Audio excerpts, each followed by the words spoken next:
रुद्रपुर में प्रधानमंत्री नरेंद्र मोदी की विशाल जनसभा हुई, जिसमें पीएम मोदी ने बीजेपी की 5 लोकसभा सीटों से प्रत्याशियों के लिए जनता से वोट की अपील की। पीएम की जनसभा को लेकर एचएनएन 24/7 के ब्यूरो चीफ रोहित विक्रम सिंह ने बीजेपी नेता ज्योति प्रसाद गैरोला से खास बातचीत की। भारतीय जनता पार्टी के सबसे बड़े स्टार प्रचारक और विश्व के सबसे बड़े नेता प्रधानमंत्री नरेंद्र मोदी की रुद्रपुर में आज ऐतिहासिक जनसभा रही। लाखों की संख्या में लोग प्रधानमंत्री को सुनने पहुंचे और स्टार प्रचारकों में प्रधानमंत्री नरेंद्र मोदी का नाम सबसे ऊपर है और आज उन्होंने जनसभाओं को लेकर श्री गणेश भी कर दिया है। भारतीय जनता पार्टी के वरिष्ठ नेता ज्योति प्रसाद गैरोला जी हमारे साथ मौजूद हैं। सर, आज की जनसभा जो है विशाल रही, विशालतम जनसभा कह सकते हैं। किस रूप में आप इसका आकलन करेंगे? 2014, 2019 और 2024 की यह जनसभा पिछले सारे रिकॉर्ड को ध्वस्त करते हुए लाखों की संख्या में जनता की भागीदारी, जनता नरेंद्र भाई को सुन रही थी, देख रही थी और वास्तव में ऐसा लग रहा था कि देश की जनता जो है नरेंद्र भाई से जुड़ने को कितनी लालायित है, उनके साथ चलने को कितनी लालायित है। निश्चित तौर पर नरेंद्र भाई ने जो आगामी 25 वर्षों का खाका रोड मैप खींचा है, इन 25 सालों में 2047 तक हम अपने प्रदेश देश को विकसित भारत की श्रेणी में लाकर खड़ा कर देंगे, दुनिया की सबसे बड़ी अर्थव्यवस्था बनाने के संकल्प को पूरा करेंगे, तो निश्चित तौर पे आम व्यक्ति को ये लग रहा है कि आने वाला समय और अधिक हमारे लिए खुशहाल होगा, समृद्ध होगा। हम भी ग्राउंड जीरो पर लगातार जनता से फीडबैक लेते रहते हैं कि अब की बार किसे प्रधानमंत्री के रूप में जनता देखना चाहती है और नो डाउट ख़ास तौर पर महिलाओं को, ज़्यादातर महिला ऐसी हैं जो सब्जी वाले हैं, कबाड़ वाले हैं, अलग अलग वर्गों के लोग। महिलाओं का ये कहना रहता है कि साहब थोड़ी महंगाई है, बेरोजगारी है, इसको ठीक कर लिया जाए, लेकिन हम प्रधानमंत्री के रूप में मोदी जी को ही चाहते हैं। ये जुड़ाव जो है, ये जो अंधा मोह कह लीजिए जिसको विपक्ष कहता है, आखिर ये कैसे जनता के भीतर आया? कोई और विकल्प दिख ही नहीं रहा है, खास तौर पर महिलाओं में बहुत उत्साह है। देखिए, ये जो लोगों में अगाध श्रद्धा है नरेंद्र भाई के प्रति, ये कोई एकाएक नहीं खड़ी हुई है।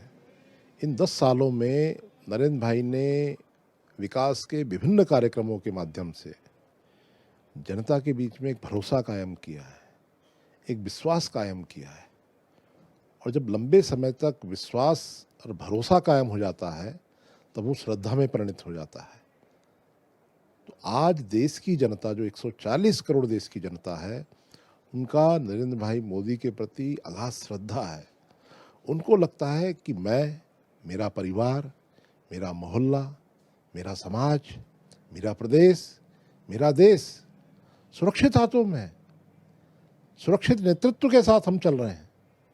हम एक ऐसे नेता के नेतृत्व में चल रहे हैं जिसके हाथ में देश की कमान है, जो इस देश को भी सुरक्षित रखेगा, इस देश को भी समृद्ध बनाएगा, मुझे भी समृद्धि की ओर आगे बढ़ाएगा। तो ये भरोसे और विश्वास की जीत है और वास्तव में लंबे समय के बाद लोकतंत्र में किसी नेता के प्रति इतनी श्रद्धा होना, ये मैं भी अपने राजनीतिक अनुभव में पहली बार देख रहा हूँ। वास्तव में यह नरेंद्र भाई की नीतियों की, उनके विचारों की, उनकी मेहनत की, उनकी परिश्रम की और जो परिश्रम की पराकाष्ठा तक जाकर मेहनत करते हैं, उसकी जीत है, उसके प्रति लोगों का समर्पण है। सर, अभी हाल में 3 विधानसभाओं में प्रचंड बहुमत हासिल हुआ, बीजेपी की सरकार बनी। मोदी जी ने कहा कि मोदी जी की गारंटी गारंटियों की भी गारंटी है और 2014 के बाद से एक परसेप्शन बदला है। जनता प्रत्याशी देख ही नहीं रही, वो सिर्फ कमल का बटन देखती है और पीएम मोदी का चेहरा देखती है कि ये बटन दबाएंगे तो पीएम मोदी दोबारा प्रधानमंत्री बनेंगे। ये माइंडसेट लोगों का हो गया है और ऐसा महिलाएं हों या युवा हो, हर वर्ग के लोग करते हैं। ख़ास तौर पे जो गरीब तबका है, सब्जी वाले, कबाड़ी वाले, मैं और मेरा कैमरा पर्सन, हम लोग लगातार भ्रमण करते रहे बहुत सारी जगहों पर। ये जो माइंडसेट हो गया है, इसको लेकर क्या कुछ कहेंगे आप? ये हर जगह है, गाँव में चले जाइए, देहात में चले जाइए, हर दूसरे घर में चले जाइए, कमल का फूल और मोदी जी, बस यही दिखाई दे रहे हैं जनता को। निश्चित तौर पे जब वो आम आदमी, वो आम व्यक्ति, वो गरीब व्यक्ति, वो दलित, वो वंचित, वो जब अपने परिवार को देखता है तो देखता है कि यही नेता है जो देश के 80 करोड़ घरों में राशन देने का काम कर रहा है। जब वो अपने अपने घर से बाहर निकलता है तो सड़कों पर जब चलता है तो देखता है कि देश कैसा बदल रहा है। वो देखता है कि कैसे फ्लाईओवर बन रहे हैं, यात्राएं कितनी सुरक्षित हो रही हैं, यात्राओं के साधन कितने सुगम हो रहे हैं, आवागमन सुगम हो रहा है। तो देश, वो बाहर आकर जैसे ही घर के बाहर आता है तो वो देश में होती हुई तरक्की देखता है। वो देखता है जैसे कैसे रोजगार के अवसर बढ़ रहे हैं लोगों के लिए। वो देखता है कि उसके परिवार की समस्याओं के समाधान के लिए मोदी जी आगे खड़े हैं। अगर कच्चा घर है तो वो पक्के घर में जब परिणित हो रहा है वो कच्चा घर, तो वो सपने को देख रहा है कि जो सपना उसने कभी सोचा था कि मेरे पास भी पक्का घर होगा, तो उसकी ओर मोदी जी हाथ आगे बढ़ा रहे हैं। उसका पक्का घर उसमें परिणित हो जा रहा है। वो देख रहा है कि मेरे परिवार में, अगर उसके परिवार में कोई बीमार पड़ रहा है, उसके पास इलाज कराने के पैसे नहीं है, तो नरेंद्र मोदी जी के द्वारा दिया हुआ आयुष्मान कार्ड उसके परिवार को उस बीमारी से निजात दिलाने का काम कर रहा है। तो निश्चित तौर पर वो आम जो गरीब व्यक्ति है, जिसके लिए आज तक किसी ने नहीं सोचा, जिसके दुख की किसी ने चिंता नहीं की, उसके दुखों का हम समाधान कर रहे हैं, उसके दुखों के लिए हम रास्ता बना रहे हैं। तो वो भरोसा, वो विश्वास जो आम आदमी के दिमाग में बैठा है, तो वही तो भरोसे की जीत है। अच्छा सर, एक बहुत महत्वपूर्ण बात है, कोविड काल जो है इसको हम नहीं भुला सकते। और जिस तरह से प्रधानमंत्री को विपक्ष की आलोचना का भी सामना करना पड़ा, और जिस तरह से भारत ने कमबैक किया और सारी मैन्युफैक्चरिंग दवाइयों की भारत से होने लगी, जो विकसित राष्ट्र है वो भी बहुत पीछे रह गए। और भारत का उदाहरण दिया जाने लगा, सभी को वैक्सीन लग गई, 2 बूस्टर डोज लग गया। हमें याद है पीएम ने कहा था कि शंख और थाली बजाओ, एक स्वर में। जैसे ही घड़ी का कांटा 6 बजे या 5 बजे पहुंचता है कि हर जगह शंख और थाली गूंजने लगती है। तो हम उनकी लोकप्रियता तो समझ ही सकते हैं, लेकिन इस कोविड काल में जैसा प्रधानमंत्री ने जनता के लिए किया, क्या उसको भी जनता ध्यान में रखकर वोट करेगी इस बार? निश्चित तौर पे नेतृत्व की सही पहचान आपत्ति काल में होती है। कोविड एक ऐसा आपत्ति काल था जिसको पूरे वैश्विक क्षेत्र में लोगों ने भुगता है और उसकी कीमत भी चुकाई है। 140 करोड़ भारतवासियों का उस समय भरोसा बनाना, भरोसा जीतना, ये बड़ा कठिन काम था। लेकिन उस चुनौती को नरेंद्र भाई ने स्वीकार किया। और उस चुनौती में जहाँ लोगों के रोजगार छिन गए थे, लोगों के पास रोजगार नहीं थे, उनके घरों में राशन कैसे पहुँचे, उसकी व्यवस्था करना, समाज को जागृत करना, वैक्सीन, इतनी जल्दी वैक्सीन का इंतजाम करना, और लगभग 250-250 करोड़ लोगों को एक नहीं 2-2 वैक्सीन लगाने का काम करना, ये बहुत छोटी बात नहीं है। ये ऐसा असंभव कार्य था जो नरेंद्र भाई ने करके दिखाया। कहीं ऑक्सीजन की कमी हो रही थी तो ऑक्सीजन के प्लांट लगने शुरू हो गए, दवाइयों की कमी हो रही थी तो दवाइयों के प्लांट लगने शुरू हो गए। जहां पूरा विश्व त्राहिमाम कर रहा था, तो विश्व के सभी देशों को नरेंद्र भाई ने दवाइयां दी हैं, ऑक्सीजन के वो दिए हैं, इक्विपमेंट्स दिए हैं। तो एक उस आपत्ति काल में नरेंद्र भाई ने 140 करोड़ देशवासियों का भरोसा बहुत से जीता है। और मुझे लगता है कि यह नेतृत्व की ही पहचान होती है कि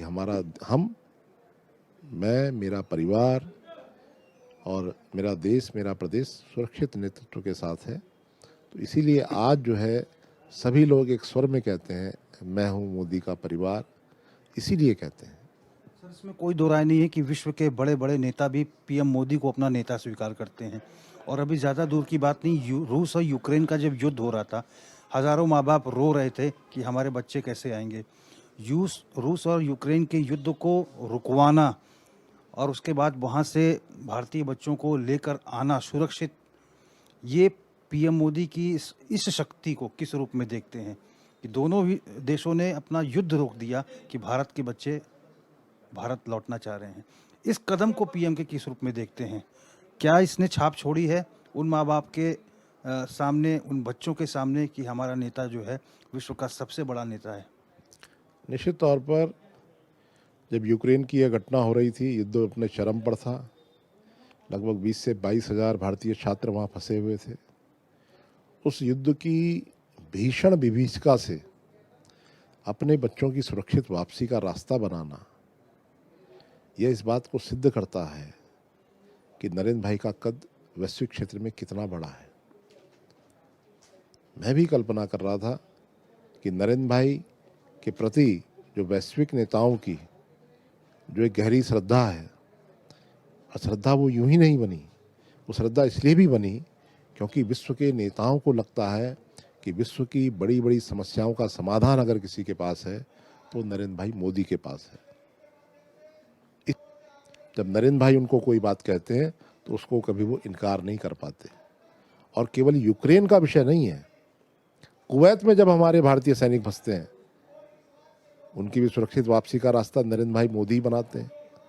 कोरोना काल में जब लाखों बच्चे हमारे बाहर फंसे हुए थे, उनकी सुरक्षित वापसी का भी रास्ता नरेंद्र भाई मोदी बनाते हैं। अभी हिंद महासागर में किसी देश के पोत को जो है, जो कमर्शियल पोत था, उसके यात्रियों को जो है समुद्री लुटेरों ने यमन की खाड़ी में वहाँ पर बंधक बना दिया था। उसका रास्ता भी नरेंद्र भाई मोदी निकालते हैं।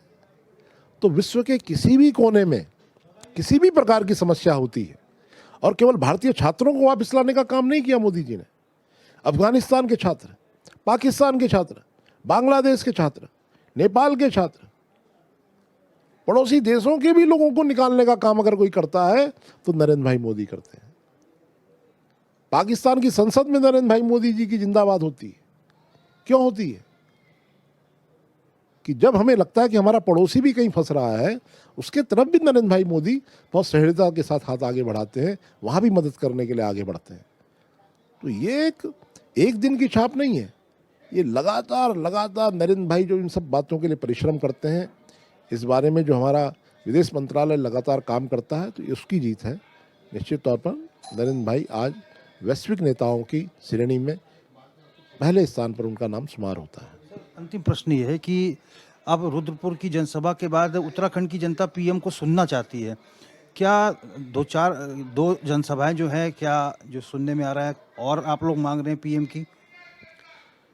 निश्चित तौर पर क्योंकि नरेंद्र भाई का उत्तराखंड से बहुत विशेष लगाव है, गहरा लगाव है। आप 2014 के बाद देख लीजिए या 2014 से पहले भी देख लीजिए, नरेंद्र भाई का लगातार उत्तराखंड आना रहता है। और नरेंद्र भाई जब भी उत्तराखंड आते हैं तो बहुत बड़ी बड़ी सौगातों को लेकर आते हैं।